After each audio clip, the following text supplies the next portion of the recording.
E aí, pessoal, vamos falar nesse vídeo de hoje, para você empreendedor, quais os requisitos que você precisa para adimplir, para ser elegível ao EB2NW, ao pleito EB2NW, que proporciona a você a residência permanente, o Green Card, mesmo sem a oferta de emprego em solo americano.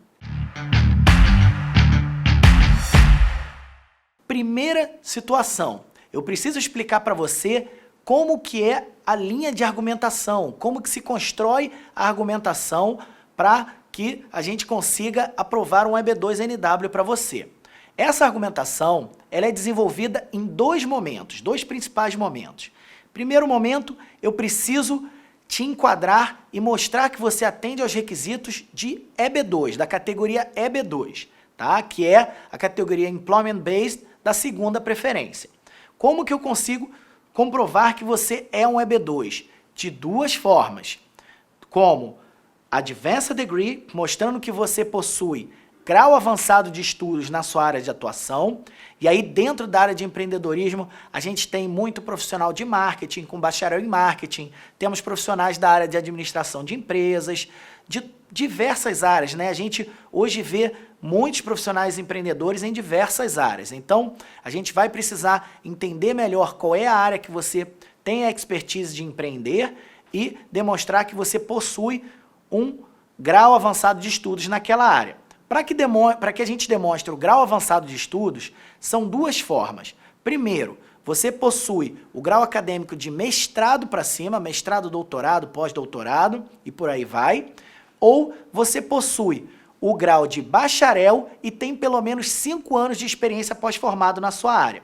Com isso, a gente consegue enquadrá-lo como um EB2 Advanced Degree, grau avançado de estudos. Se você não possuir essas qualificações, esse grau acadêmico, o que de antemão eu já falo, é muito comum dentro do setor empreendedor brasileiro, cada vez mais os empreendedores, a gente nota muito empreendedor que tem o talento empreendedor, tem uma empresa bem-sucedida e não passou pela faculdade. Ele tinha o dom, o tino empreendedor, teve uma ideia de sucesso e prosseguiu na empresa dele. Então, não se preocupe, tá? O grau acadêmico não vai ser um impeditivo para que você seja um EB2. Por quê? Porque existe a categoria EB2 Exceptional Ability, que é o quê? É aquele profissional de habilidade excepcional, como o nome diz. E o que seria habilidade excepcional? Você demonstrar que você tem uma habilidade acima da média, um sucesso acima da média, um grau de influenciação na sua área de atuação acima da média, destacado na área do empreendedorismo, tá? Então, mas Léo, como que eu demonstro isso? Sim, você vai precisar demonstrar isso através de requisitos. A imigração, ela impõe 7 requisitos, e aí eu falo para vocês, você pode ir lá no site da imigração, no link do site da imigração, que a gente vai disponibilizar aqui na tela, analise se você tem a elegibilidade de atender pelo menos 3 desses 7 requisitos. Eu vou tentar dissecá-los aqui um a um de uma forma mais específica para você que é empreendedor, tá? Vamos lá. Primeiro requisito, você precisa demonstrar que tem pelo menos 10 anos de atuação dentro da área do empreendedorismo. E aí a gente está falando de, se você não conseguir demonstrar esses 10 anos, não se preocupe, muitas pessoas têm confundido esse requisito. Não significa que para você ser um Exceptional Ability, se enquadrar no EB2 Exceptional Ability, você necessariamente precisa ter mais de 10 anos de atuação.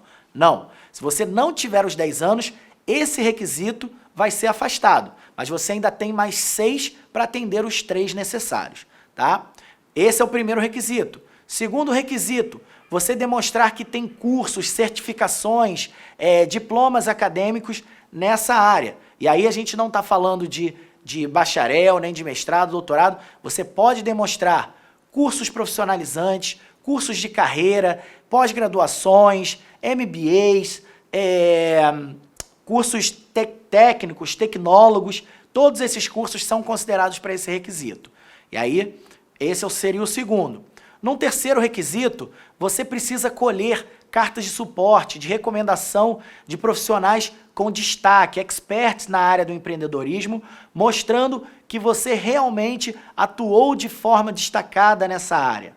E aí, na área do empreendedorismo, isso fica bem aberto, né? Porque você pode utilizar clientes, utilizar empresas que você assessorou através da sua companhia, da ideia que você teve e solucionou um problema para aquela empresa. Então, essas cartas, não se preocupem também com o conteúdo delas, tá? Você, por exemplo, no caso da nossa consultoria, a gente orienta bastante vocês em qual tipo de qualificação vocês precisam ressaltar para que o caso de vocês seja tido como um caso forte, tá? Esse seria o terceiro. Num outro requisito, vocês demonstrarem que vocês fazem parte de algum órgão de classe. Então, se você é um administrador, você pode demonstrar que você faz parte do conselho de administração, por exemplo. Se você é um empreendedor na área, na área imobiliária, por exemplo, você tem uma imobiliária e você é um corretor que criou uma imobiliária, uma solução no mercado imobiliário que teve muito sucesso no Brasil. Você pode demonstrar lá a sua carteira, a sua associação no conselho de corretores. O Cresce, né? Então, esse seria o requisito do órgão de classe. Agora, você também tem um outro requisito que muitas pessoas confundem, que é você demonstrar que faz parte de alguma associação profissional. E aí, não pode incluir o órgão de classe, OAB, Corem, CRM, Cresce, CREA, nenhum desses órgãos podem entrar nesse requisito da associação profissional. Associação profissional, a gente está falando de Associação dos Empreendedores de São Paulo, ou Associação dos Administradores de Empresa do Rio de Janeiro. Tem que ser alguma associação mais específica para a sua área de atuação, não o conselho de classe. O outro requisito seria você ter comandado uma remuneração acima da média para a sua área de atuação, tá? Ou para a realidade onde você está inserido. Então, dentro da área dos empreendedores de sucesso, isso também é um requisito que normalmente é muito bem atendido, porque a pessoa teve uma empresa de sucesso, ela normalmente teve uma remuneração que demonstre que a empresa dela atingiu um sucesso e ele consegue demonstrar facilmente que teve realmente um salário ou uma remuneração, que ainda não seja salário. A maioria dos empreendedores no Brasil atuam como uma pessoa jurídica, né, de forma independente, autônoma. Então, através de rendimentos, de lucros distribuídos da sua empresa, você consegue demonstrar tranquilamente esse requisito, tá? E um outro requisito seria qual? Você demonstrar, por evidências diversas, que a sua ideia, o seu negócio teve sucesso. E aí a gente pode falar de premiações em concursos de startups, por exemplo, startups que obtiveram muito sucesso numa rodada de investimentos. A gente pode demonstrar premiações que a sua empresa ganhou, que a sua franquia ganhou, como uma franquia destacada no Brasil. Todas essas comprovações, reportagens de revistas especializadas, e aí a gente fala de Pequenas Empresas, Grandes Negócios, qualquer outras revistas que falam de negócios, mostrando que você teve um destaque nessa área do empreendedorismo e você deu entrevista para algum jornal, para algum programa de televisão, falando também do teu sucesso. Isso tudo é considerado, tá? Com isso, você consegue se enquadrar, se você atende pelo menos 3 desses, você consegue sim ser enquadrado como um EB2, em que pese você não possuir o grau acadêmico de bacharel, tá? Então não se preocupe, se você é um empreendedor sem o grau acadêmico de bacharel, você não vai estar apto à categoria grau avançado de estudos, mas pode sim estar elegível à categoria Exceptional Ability, habilidade destacada, tá? Esse é o primeiro momento de argumentação. O segundo momento de argumentação dentro da petição de EB2NW é o NIW em si. O que significa NIW? A gente já falou no vídeo introdutório, mas vamos voltar a falar aqui. NIW é a sigla de National Interest Waiver. Uma tradução literal seria uma renúncia, uma dispensa por interesse nacional. Léo, mas dispensa de quê? A dispensa do processo de certificação laboral.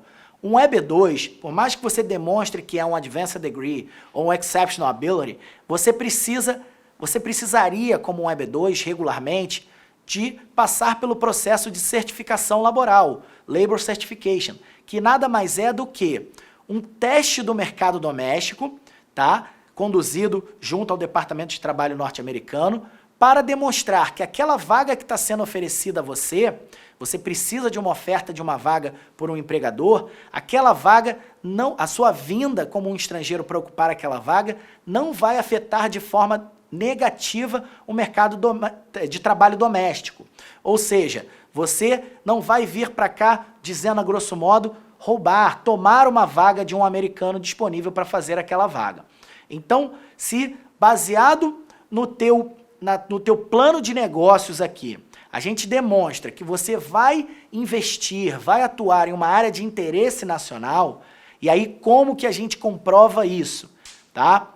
A gente, através de pesquisas e de outras argumentações, a gente precisa atender à jurisprudência que foi gerada a partir de 2016 para o National Interest Waiver. A Suprema Corte norte-americana, através do caso de Danaher, gerou uma jurisprudência conhecida como Matter of Danaher e que, objetivamente falando, possui 3 requisitos, que são conhecidos como os prongs de Danaher. Tá? Os 3 requisitos eu vou agora, de forma bem detalhada, mostrar para vocês como que esses requisitos podem ser comprovados para um empreendedor, por exemplo. Tá? Dentro da nossa série, a gente tem falado de diversas profissões e hoje é o momento da gente falar do caso do empreendedor específico. Muitas pessoas por aí andam falando, empreendedor não consegue fazer NW. Lenda, pessoal, mais uma lenda que a gente quer derrubar. Vamos lá. Primeiro prong de Danaher, primeiro requisito. Eu preciso demonstrar que o seu plano de negócios em solo americano tem mérito substancial e importância nacional. E aí é muito legal da gente falar agora que o empreendedor, dentro aqui do escritório, a gente considera o empreendedor um coringa do NW.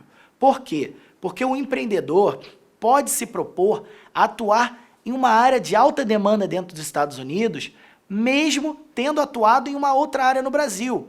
A gente consegue reunir e torná-lo bem posicionado, que aí a gente vai falar disso, que é o segundo prong, te tornar bem posicionado para prosseguir no teu plano de negócio nos Estados Unidos, mesmo que você tenha atuado numa área um pouco diversa no Brasil. Eu consigo reunir as suas características como líder, como desenvolvedor de ideias, como um empresário de sucesso, e pegar essas características e comprovar que você, através delas, vai sim ser bem-sucedido investindo em uma área aqui nos Estados Unidos de interesse nacional. Tá? Então, por isso surge esse primeiro prong do mérito substancial e importância nacional. Por que eu falei que é legal o empreendedor? Porque você pode buscar uma área, por exemplo, hoje nós temos alguns casos aprovados de estrangeiros que atuavam em uma área um pouco diversa, por exemplo, da área da saúde, e estão se propondo a investirem nos Estados Unidos na área da saúde, sendo donos de clínicas, por exemplo, de uma clínica multidisciplinar. Está muito comum nos Estados Unidos esse tipo de clínica. Então, você pega a sua expertise como empreendedor, como empresário de sucesso no Brasil, pega o seu dinheiro, inclusive a sua capacidade financeira também é analisada, de certa forma, e, olha, eu quero pegar a minha expertise, o meu dinheiro, meu investimento, minhas economias, para investir na área da saúde. Eu vou montar uma clínica multidisciplinar na Flórida, por exemplo, nos Estados Unidos. Vou montar uma rede de clínicas. E você não precisa nem ser um médico para isso. Você precisa ter um médico contratado para assinar como responsável técnico e você consegue demonstrar que o seu plano de negócios atende ao interesse nacional. Outro caso, você vai abrir uma construtora para construir casas populares nos Estados Unidos, casas de fácil acesso para a população carente. Você vai contratar um engenheiro responsável, um general contractor, e ele vai assinar como responsável técnico, você vai conduzir a obra e você vai sim comprovar que o teu plano de negócios está atinente com o interesse nacional. Nesse primeiro prong, você vai precisar comprovar que o teu plano de negócios ele tem mérito substancial e importância nacional. Como que a gente comprova isso? Mérito substancial, eu preciso demonstrar que realmente você se propõe a atuar em uma área que o mérito dela, o interesse, existe um interesse por ela nos Estados Unidos.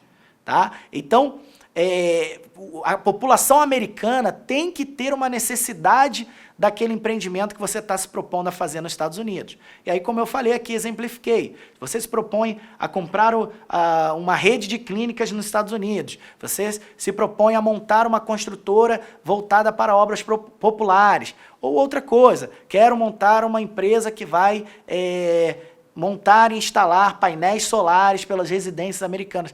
Tem uma infinidade de áreas de atuações para você demonstrar isso. Por isso, mais uma vez, eu falo que o empreendedor é um coringa para o NW. E também você precisa demonstrar no primeiro prong a importância nacional dessa sua atividade que você está se propondo a fazer. Importância nacional, mais especificamente falando, você não está se propondo a solucionar um probleminha de uma cidadezinha da Flórida, de uma cidadezinha do Alabama, de uma cidadezinha na Califórnia. Não, esse problema que você se propõe a dar uma solução através do seu empreendimento, da sua ideia, da sua startup, por exemplo, é um problema que afeta o território americano como um todo, a população americana como um todo. Tá bom? Então, com isso, o empreendedor consegue atender o primeiro prong. Partindo para o segundo prong, você precisa demonstrar que você está bem posicionado para prosseguir no teu plano de negócios. Então, através da sua expertise, na área empreendedora no Brasil, através dos seus diplomas acadêmicos, dos cursos, certificações, pós-graduações que você tem na sua área, ou através também das cartas de suporte de profissionais experts na área empreendedora, demonstrando que a sua atuação foi muito destacada dentro da sua área no Brasil, você consegue comprovar que você está apto a prosseguir naquele plano de negócios.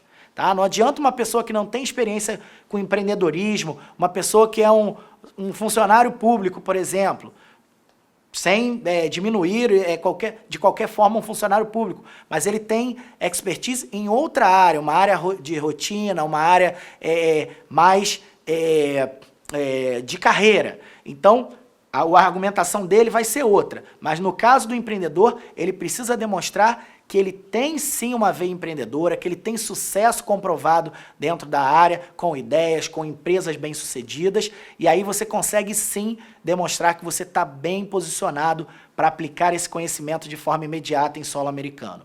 Tá? Esse seria o segundo prong. E no terceiro e último prong, eu preciso demonstrar que você, em balanço, seria benéfico para a imigração, para o governo americano, te dispensar do processo de certificação laboral, daquele processo conduzido junto ao Departamento de Trabalho, que se testa o mercado americano para constatar e comprovar que a sua vinda para os Estados Unidos não vai afetar de forma negativa o mercado de trabalho. Na área empreendedora, eu costumo falar também que esse terceiro prong é comprovado de forma um pouco tranquila. Por quê? Porque um argumento que a gente usa normalmente no terceiro prong é de que é necessária para esse aplicante uma atuação independente, sem estar vinculado a uma instituição, uma companhia que está oferecendo aquela vaga para ele. Então, o empreendedor por si só já diz que ele atua de forma independente, ele é um empreendedor, ele é um autônomo. Então, a ideia normalmente do empreendedor é vir para os Estados Unidos abrir a sua própria empresa e atuar ali como um CEO, como um diretor daquela empresa, atuando de forma independente. Então, por si só, o aplicante que é empreendedor já derruba essa argumentação de que ele teria que fazer um Labor Certification, tá bom? Ainda mais quando a pessoa tem uma ideia inovadora, uma ideia que não existe aqui nos Estados Unidos. Isso mostra muito mais a capacidade dele de trazer essa ideia e de, inclusive, disseminar esse conhecimento, treinar novos profissionais, franquear aquela ideia dele, aquela empresa dele para todo o território nacional. Então, dentro desse terceiro prong, esse argumento fica bem tranquilo de fazer para o empreendedor. Em sequência, a gente consegue também comprovar, dentro do terceiro prong, que a atuação desse empreendedor, tá, precisa ser imediata, ainda mais se você tem uma ideia que soluciona um problema muito grave, um problema urgente dentro dos Estados Unidos. Por exemplo, nesse momento que a gente está vivendo de pandemia, se você tem uma solução para amenizar o sofrimento daquelas pessoas que estão passando pela doença, ou se você é uma solução para facilitar o tratamento dessas pessoas, você pode sim solicitar o National Interest Waiver e atender esse terceiro prong com facilidade, porque a gente consegue comprovar que é desnecessário no seu caso e que seria uma perda de tempo de submeter a um processo de Labor Certification, de certificação laboral, de 1 ano, se você já poderia estar trazendo esse benefício para a sociedade americana de forma imediata. Tá bom, pessoal? Então, eu consigo demonstrar através dessa explicação aqui que mesmo para um empreendedor ou que tenha lá o seu grau acadêmico, ou aquele também que só construiu, que construiu, é uma qualidade muito grande no Brasil. A gente sabe como o cenário empreendedor no Brasil é desfavorável. Aquele empreendedor que conseguiu desenvolver suas atividades com sucesso no Brasil, é muito possível que ele consiga solicitar o EB2NW para o caso dele. Tá? Se você ouviu essa nossa explicação e viu que você pode ser elegível, que você tem ali, você consegue atender aos requisitos que a gente passou aqui, não perca tempo. Entre em contato com a nossa equipe, agenda uma consulta específica para o seu caso com um advogado de imigração nosso e ele vai te passar todo o planejamento imigratório para o seu caso, todas as especificidades do seu caso, prazos estimados, investimento, tudo direitinho. E aí você consegue tirar do papel o seu sonho americano, a sua ideia de prosseguir na sua carreira ou no seu negócio dentro dos Estados Unidos. Tá bom, pessoal? Eu fico por aqui e aguardo o seu contato. Aquele abraço e continue aí acompanhando a nossa série. Fiquem com Deus.